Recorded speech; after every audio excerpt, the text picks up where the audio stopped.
ಬೆಳ್ತಂಗಡಿ ತಾಲೂಕಿನ ಬಹುತೇಕ ಕಡೆಗಳಲ್ಲಿ ಬುಧವಾರ ಮಧ್ಯಾಹ್ನ ಸುರಿದ ಮಳೆಯೊಂದಿಗೆ ಭಾರೀ ಗಾಳಿ ಬೀಸಿತ್ತು. ಅಲ್ಲಲ್ಲಿ ಮನೆ ಹಾನಿ ಸೇರಿದಂತೆ ಮರಗಳು ಧರೆಗೆ ಉರುಳಿ ಬಿದ್ದು ಹಾನಿಯುಂಟಾಗಿದೆ. ಲಾಯ್ಲ ಗ್ರಾಮದ ಪುತ್ತಬೈಲು ಎಂಬಲ್ಲಿ ಮನೆಯ ಮೇಲಿನ ಅಂಗಳದಲ್ಲಿದ್ದ ತೆಂಗಿನ ಮರವನ್ನು ಮುರಿದು ಬಿದ್ದ ಪರಿಣಾಮ ಮನೆ ಸಂಪೂರ್ಣ ಹಾನಿಗೊಳಗಾಗಿದೆ.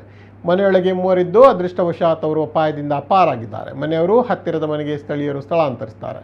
ಉಜಿರೆ ಬೆಳಾಲು ಕ್ರಾಸ್ ಬಳಿ ಉಜಿರೆಪೇಟೆಯಿಂದ ನೀರ ಚಿಲುಮೆ ಬಳಿಯ ಮನೆಗೆ ಸಂಚರಿಸುತ್ತಿದ್ದ ಬೈಕ್ ಮೇಲೆ ಹೆದ್ದಾರಿ ಬದಿಯ ಮರ ತುಂಡಾಗಿ ಬಿದ್ದು ಬೈಕ್ಗೆ ಹಾನಿಯುಂಟಾಗಿದೆ. ಅದೃಷ್ಟವಶಾತ್ ಸವಾರ ಯಾವುದೇ ಗಾಯಗಳಿಲ್ಲದೆ ಅಪಾಯದಿಂದ ಪಾರಾಗಿದ್ದಾರೆ. ಲಾಯ್ಲ ಕಿಲ್ಲೂರು ರಸ್ತೆ ಬದಿಯ ಮರಗಳು ಗಾಳಿಯ ರಭಸಕ್ಕೆ ಉರುಳಿ ಬಿದ್ದ ಪರಿಣಾಮ ಅಲ್ಲಲ್ಲಿ ವಿದ್ಯುತ್ ಕಂಬಗಳಿಗೆ ಹಾನಿಯುಂಟಾಗಿದೆ. ಅಲ್ಲದೆ ತಾಲೂಕಿನ ವಿವಿಧ ಕಡೆಗಳಲ್ಲಿಯೂ ವಿಪರೀತ ಗಾಳಿ ಮಳೆಯಿಂದಾಗಿ ಹಾನಿ ಸಂಭವಿಸಿತೆಂದು ವರದಿಯಾಗಿದೆ.